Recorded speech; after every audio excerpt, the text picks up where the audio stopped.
Good day! We are the group 2. I am Juan Arabis Lolo. And I am Matt Stefan P. Abbas. And I am Shayla Rosales. I am Karen Leo Sagario. I am Silverio Kulinkulan. And I am Jovic Romano.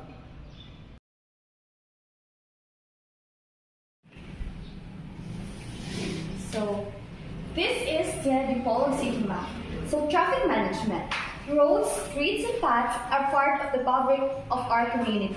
Facilities for all to use. They enable us to move around in order to do what we want and need to do in our lives. But to ensure that this can happen effectively and that the traffic on these routes is detrimental to our communities, the whole system of travelers, vehicles, and travel routes needs to be carefully managed.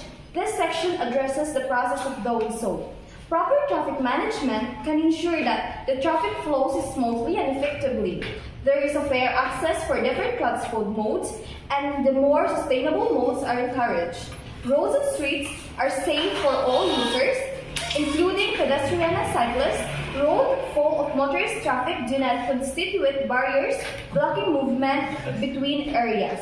Congestion, local pollution, and noise are minimized. Neighborhoods, pedestrian areas, and the overall character of localities are protected from the negative impact of high traffic levels. Greenhouse gas is reduced.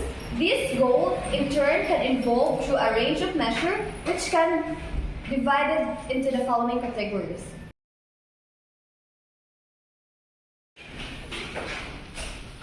Now, as you can see, I'm discussing the name of the roads.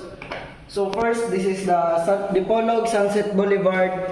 Next, Magsaysay Street. This is Velasco Street.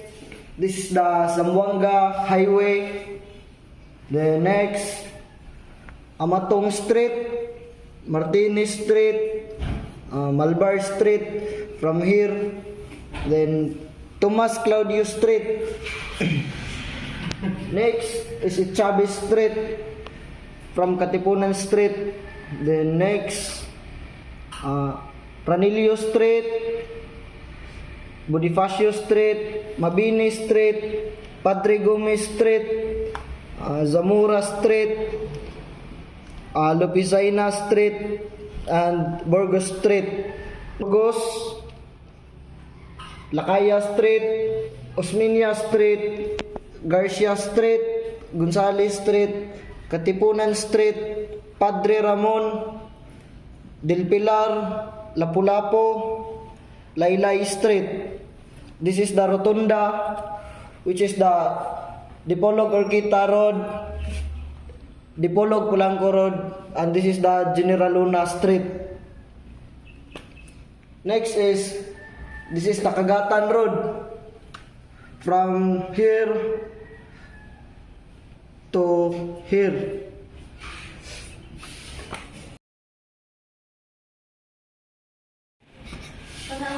So I'm going to discuss the places in Dipolog.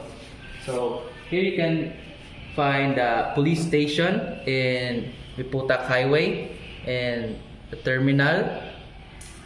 Then here you can see the Central Mall in Burgos Street and the school DPDS or Dipolog Pilot Demonstration School in Rizal Avenue.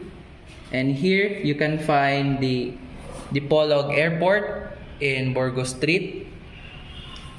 And here you can find the MGM and City Hall. Then in Padre Ramon Street, you can find the Magsaysay Plaza and the SMA School or St. Mary's Academy and the Cathedral. And here in General Luna Street, you can find the convention, the ZNNHS High School and JRMSU High School. And here is the Rotunda. You can find here the Jollibee, and you can find here the Quezon Bridge.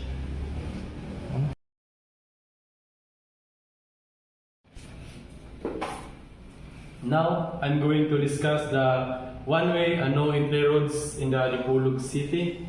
First, the from the National Road at the General Luna Street, we'll find the no entry beside the LKE's Sari Sari store.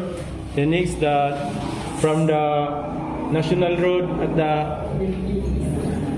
we will find no entry beside the Petron gasoline station. Then here is the one way at the street of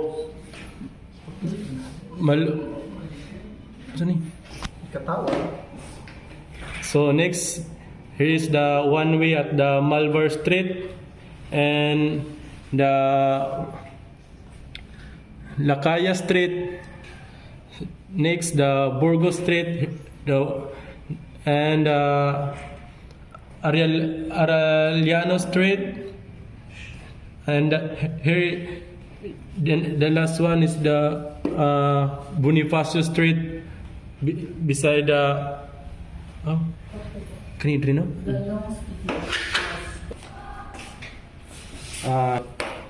Dere ang rotunda, so umabot ka dere, bawal kang mabalik. Only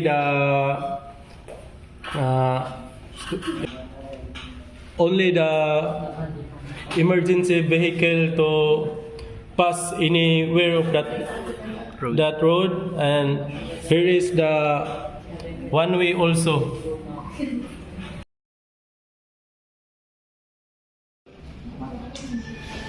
As we can see here, the green color, so it represents the vegetations. And also the small greens here, it is called the man-made structures where the buildings and houses are located.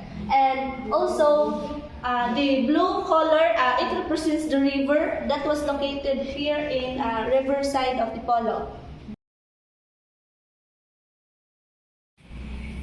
So now I'm discussing the traffic sign, which is the mga traffic lights, stoplight, and also different kinds of traffic signs. So as you can see here, this is the stoplight located at the crossing padung sa bypass ug sa padung sa Pulangco. So as you can see, there's an indicated color, the green, yellow, and red. So on the other side, as you can see, there will be rotunda. So you need to follow the circulation of flow of the roads in order to avoid the congestion. So in this area, this is forest area, because there are some of the building or establishment are not really too many because they are so they're in simple civilization. So as you can see here in Dipolo City, there's a lot of building and establishment because in Dipolo City, there are lots of engineering that they improve their skills in order to create a good result in society.